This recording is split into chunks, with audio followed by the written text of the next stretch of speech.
Sa Vancouver, nagsama-sama ang ilang miyembro ng komunidad para sa send-off party ni Miss Intercontinental Canada, Reem Amir.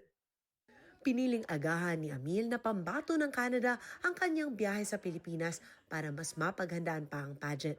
Lalo't iba raw ang training sa bansa pagdating sa pasarela o modeling. They're much more strict, and you can tell why aces and queens have created a name for themselves.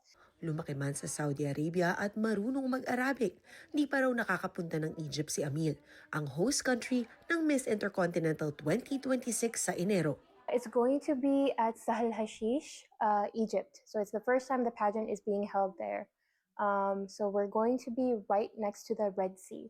I grew up in the Middle East, more specifically Saudi Arabia, but I've never been to Egypt.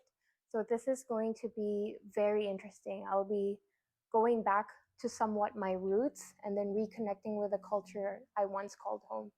Bago ang pageant, sinubok si Amil ngayong taon matapos maging isa sa mga nahagip sa trahedya sa Lapu-Lapu Day Block Party nitong Abril. Ang kaibigang si Janelle Wong na isa sa mga dumalo sa send-off ni Amil, sinabing nakita raw niya kung paano nabunggo ng sasakyang rumagasa ang kanyang kaibigan. Nakahandusay na siya doon. Tapos sabi ko, kilala ko siya.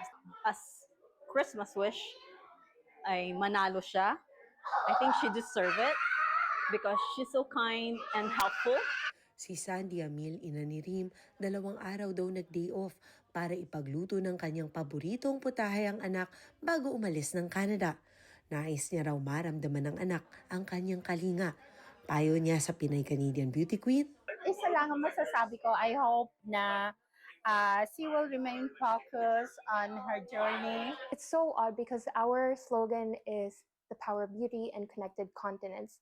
Well, we are a melting pot of different cultures, and we are very tolerant of different people from different backgrounds. So I don't see why we have never won a crown, and I think I am ready to take the first crown home.